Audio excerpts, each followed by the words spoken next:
সম্পূর্ণ এপিসোড শোনার জন্য আমাদের ডায়েরি 2003 চ্যানেলটি সাবস্ক্রাইব করুন। স্ক্রিপ্ট: অসম্পূর্ণ ভালোবাসার ডায়েরি, পর্ব 2, যে নীরবতা কথা বলতে শেখায়।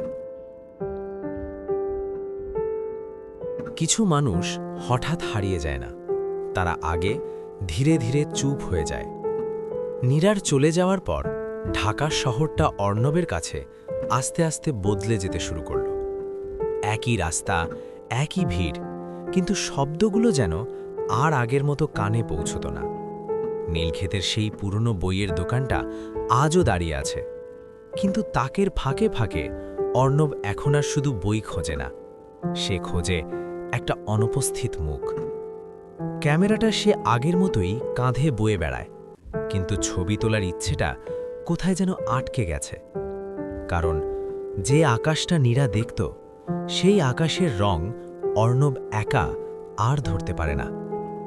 বন্ধুত্বের সেই 3 মাসে অনেক কথা বলা হয়নি, আর কিছু কথা বলা হয়নি বলেই আজ সবকিছু এত ভারী। এক সন্ধ্যায় টিএসসির মোড়ে বসে চা খেতে খেতে অর্ণব হঠাৎ খেয়াল করল নীরার একটা পুরনো কথার কথা।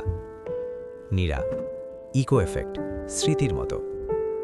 কিছু মানুষ থাকে অর্ণব, যাদের চলে যাওয়ার কারণটা আমরাই শেষ পর্যন্ত বুঝে উঠতে পারি না। সেদিন অর্ণব হেসে উড়িয়ে দিয়েছিল কথাটা, আজ সেই কথাটাই সবচেয়ে বেশি তাড়া করে। খোঁজ শুরু হলো আবার।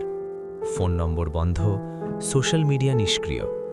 পরিচিতদের কাছে নীরার নাম নিলেই কারোর চোখ এড়ায়, কারোর উত্তর ভেঙে যায়। কেউ ঠিক করে কিছু বলে না, শুধু বলে ও মেয়েটা একটু আলাদা ছিল। আলাদা, কিন্তু কি সে? একদিন হঠাৎ নীলক্ষেতের সেই দোকানদারটা অর্ণবকে ডাকল। দোকানদার নিচু গলায়, তুমি কি নীরাকে খুঁজছ?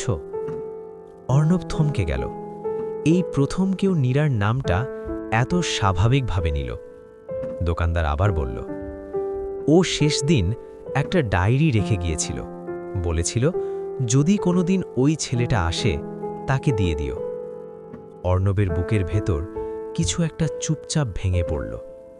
ডায়েরির মলাটে লেখা অসম্পূর্ণ। এবার অর্ণব জানে না এই ডায়েরির পাতায় কি লেখা আছে, উত্তর নাকি আরও প্রশ্ন। সে শুধু জানে এই গল্পটা এখন আর শুধু ভালোবাসার নয়, এটা নীরবতার, হারিয়ে যাওয়ার আর কিছু অজানা সত্যের গল্প। পরবর্তী পর্বে আসছে ডায়েরির পাতায় কি লুকিয়ে আছে। নীরা কি সত্যিই পালিয়ে গেছে, নাকি তাকে হারিয়ে যেতে বাধ্য করা হয়েছিল? আর অর্ণব এই সত্য জানার পরও কি সে দাঁড়িয়ে থাকতে পারবে? Part 3 coming soon.